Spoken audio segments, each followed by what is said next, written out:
Salut à tous, c'est InfoLigue 1 et aujourd'hui on se retrouve pour la 4e journée des previews de Ligue 1 avec de très beaux matchs avant la semaine de l'Europe, de la Ligue des Champions, le retour avec le Marseille-Lorient ce soir à 20h45 versus Lorient ou encore ce dimanche Rennes versus Lyon ou encore du PSG Lens. C'est du très beau match qui nous attend ce week-end, c'est parti. Premier match de ce week-end, un match très intéressant avec un Marseille-Lorient au Vélodrome, un match qui sera très intriguant, avec un Marseille qui joue avant le premier match de Ligue des Champions face au Real de Madrid, un Marseille avec un groupe très avec beaucoup de nouveautés, avec du Naïef Aguerd, du Benjamin Pavard, du Palmieri, du Matteo Riley, du Vermeeren, du Pachao. Hâte de voir l'équipe de Marseille, le 11 de Marseille face à Lorient, avec deux matchs assez difficiles face à Rennes comme première journée et face à Lyon, l'Olympico en troisième journée, une défaite 1-0 en fin de match, mais une victoire face au Paris FC assez difficile dans le jeu, mais une victoire quand même 5-2. Et Lorient, un match assez difficile, mais une victoire quand même, assez difficile entre guillemets bien sûr, une victoire assez large face à Rennes, avec beaucoup de cartons rouges, etc. Lorient pourra-t-il faire déjouer le jeu de l'Olympique de Marseille? À voir, mais c'est un match très intéressant pour voir le 11 de Marseille, surtout avant le match de Ligue des Champions. Nice-Nantes, un match qui se déroula samedi à 17h, un match avec quelque chose d'intéressant à regarder, avec un côté Nice assez faible, on peut le voir dans le jeu, même lors des qualifications pour la Ligue des Champions face au Benfica, c'était largement en dessous du SLB.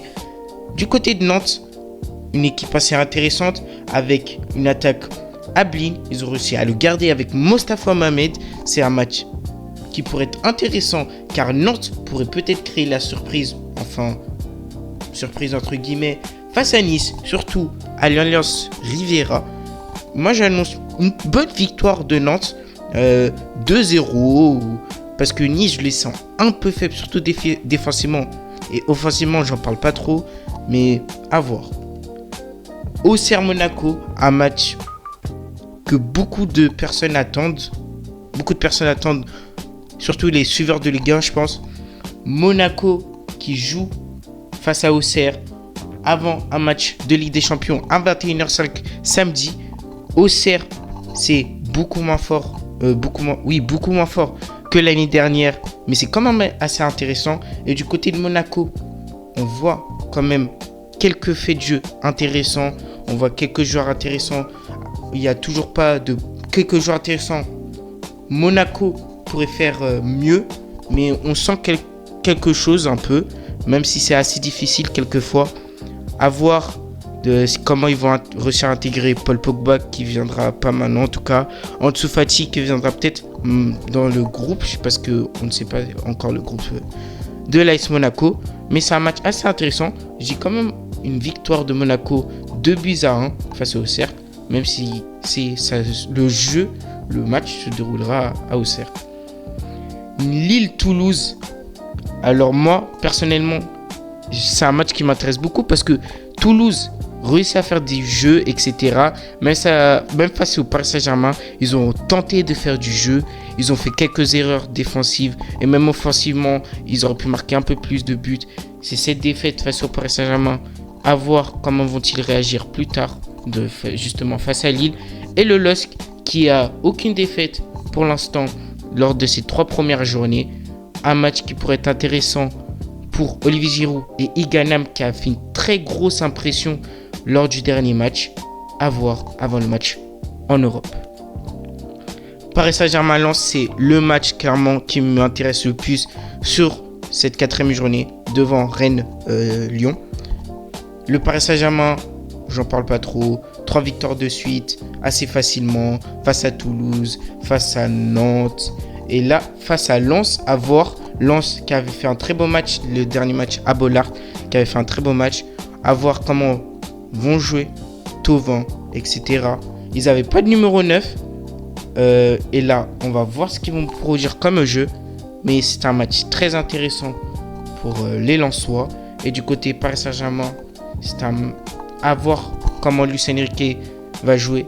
Va-t-il faire tourner? Ça m'étonnerait. Sans Dembélé, sans Désiré Doué, quelle attaque? Vara, Barcola, Gonzalo Ramos, avec un milieu Vitinha et João Neves et Fabien Ruiz. À voir, c'est très intéressant avant le match de la Ligue des Champions. Metz versus Angers, un match pour les suiveurs de Ligue 1, pour les fans des clubs. Moi, je vous l'avoue, ce match m'intéresse pas du tout. C'est le match qui m'intéresse le moins. Du côté d'Angers, avec un match nul, une défaite face à Rennes, ou un match nul face à Rennes, avec Lopol qui est parti. Du coup, c'est un Angers plus faible offensivement, mais c'est catastrophique. Oui, c'est catastrophique, franchement, en ce début de saison. 3 défaites en 3 journées. Ils sont derniers de Ligue 1. Je dis quand même une victoire d'Angers.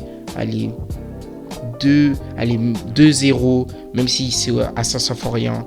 Franchement, Angers, je ne vois pas faire match nul ou défaite face à Metz. Brest-Paris FC, un match intriguant pour le Paris FC qui joue à Brest. Un Brest un peu faible, mais un Brest qui s'habitue au fur et à mesure des pertes qu'ils ont subies avec l'Esmilou qui est au Paris FC, justement maintenant. Paris FC, à voir comment vont-ils jouer après une défaite à Marseille et une victoire justement face au FC Metz pour leur première à domicile en Ligue 1. Un match face à Brest avec un Kebal en feu, avec un Lesmilou. On va voir les nouveautés, on va voir du Simon sur le côté. Ça va être intéressant. Et moi je dis quand même un bon petit match nul 2-2 avec c'est quand même beaucoup de buts pour un match de Ligue 1. 2-2, allez. Strasbourg, Le Havre. Alors là, je vous l'avoue, Le Havre, le dernier match, c'était face à Nice. Ils avaient fait une très bonne impression. Ils avaient gagné 2-0, je crois. Et c'était largement mérité. Le Havre joue très bien. Avait très bien joué face à Nice au dernier match à domicile. Et du côté Strasbourg, à voir comment vont-ils jouer avec l'absence de Dylan Bakwa qui a rejoint Nottingham Forest durant ce mercato. À voir, Strasbourg. Un match qui s'annonce intéressant, mais je dis quand même une victoire de Strasbourg 2-0. 2-0 du côté Strasbourg. Je vois pas le Havre marquer, même s'ils avaient fait quelques matchs, je sens que ça peut être un match intéressant, mais Strasbourg, c'est clairement au-dessus. Le match de 20h45, le match du dimanche. Rennes-Lyon, le deuxième match que j'attends le plus. Après, bien sûr, le Paris Saint-Germain lance un match qui va être intéressant. Franchement, du côté de Rennes, une défaite face à... j'ai oublié, pardon. Une défaite face à Lorient avec les 2 ou 3 cartons rouges qu'ils avaient reçus. 2 cartons rouges, pardon. Oui, 2 cartons rouges qu'ils avaient reçus. Et la première victoire à domicile face à l'Olympique de Marseille. Marseille avait produit aucun jeu. Marseille avait reçu un carton rouge même. Un carton rouge Non, Rennes avait reçu un carton rouge, pardon. Et avait quand même gagné face à l'Olympique de Marseille. Ça montre comment la solidité de l'équipe. Et du côté de Lyon, 3 matchs, 3 victoires. Beaucoup de gens pensaient que Lyon allait chuter après tous les problèmes qu'ils ont au mercato d'été, d'argent et des joueurs où les personnes ont dit que c'était des joueurs assez moyens. Lyon, 3 matchs, 3 victoires, dont une victoire face à l'Olympique de Marseille lors de l'Olympico, lors de la dernière journée. C'est fort. On voit très bien avec Morten Tolisso au milieu de terrain. C'est très intéressant. Morten, qu'est-ce qu'il est fort. Waouh. Qu'est-ce qu'il est fort. Il dirige bien le jeu et tout. Mikotadze, on a vu face à Marseille, parce que je pense que Lyon aurait pu très bien gagner 2-3-0 face à Marseille s'ils avaient un 9. Mikotadze manque. Mikotadze est parti à Villarreal. Mikotadze, on sent le manquement de Mikotadze dans cette équipe. On sent le manquement d'un numéro 9 dans cette équipe. D'un numéro 9 renard des surfaces, un peu à la Lacazette, un peu la Mikotadze. On voit tellement face à Marseille, qu'est-ce qui faisait mal Malik Fofana sur le côté gauche. Morten avec ses passes qui coupent des lignes. Franchement, Abner Vinicius, il a fait très mal aussi. Après, à voir s'il est revenu Malik Fofana. Je crois qu'il est revenu. Je crois qu'il est revenu de blessure parce qu'il était sorti sur blessure face à l'Olympique de Marseille. Mais je sais pas s'il est revenu. Avec un côté Malik Fofana, Abner Vinicius, ça avait fait très très mal au milieu de terrain. Tolisso qui a fait très mal à la défense marseillaise. Morton avec ses passes qui coupent les lignes, qui font bien mal à la ligne défensive de l'Olympique de Marseille, qui avait fait bien mal à la ligne défensive de l'Olympique de Marseille, qui était très faible cette soirée-là. On sent un match. C'est un match très intéressant, faut se l'avouer. Surtout que l'on va jouer l'Europe, à voir s'il va faire tourner un peu, même s'il joue jeudi, etc.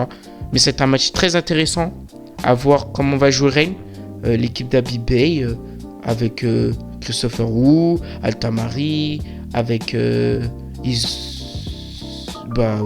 Altamari, oui, il est encore là. Franchement, c'est un match très intéressant. Ce match m'intrigue, je vais le regarder personnellement. Mais je vois quand même une victoire de l'Olympique Lyonnais, qui je trouve un peu au-dessus de Rennes. Même si Rennes a proposé de bonnes choses. Mais je pense que Lyon va gagner. Un match avec pas mal de buts qui va être assez ouvert.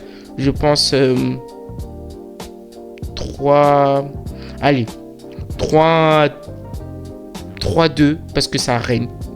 C'est à Lyon, j'aurais dit 3, mais ça Rennes 3-2. C'est un match avec beaucoup de buts. Et franchement, c'est un match très intéressant. Merci d'avoir regardé cette vidéo. C'était Info League One. N'oubliez pas de nous suivre sur TikTok, Twitter et Instagram. Ciao, ciao.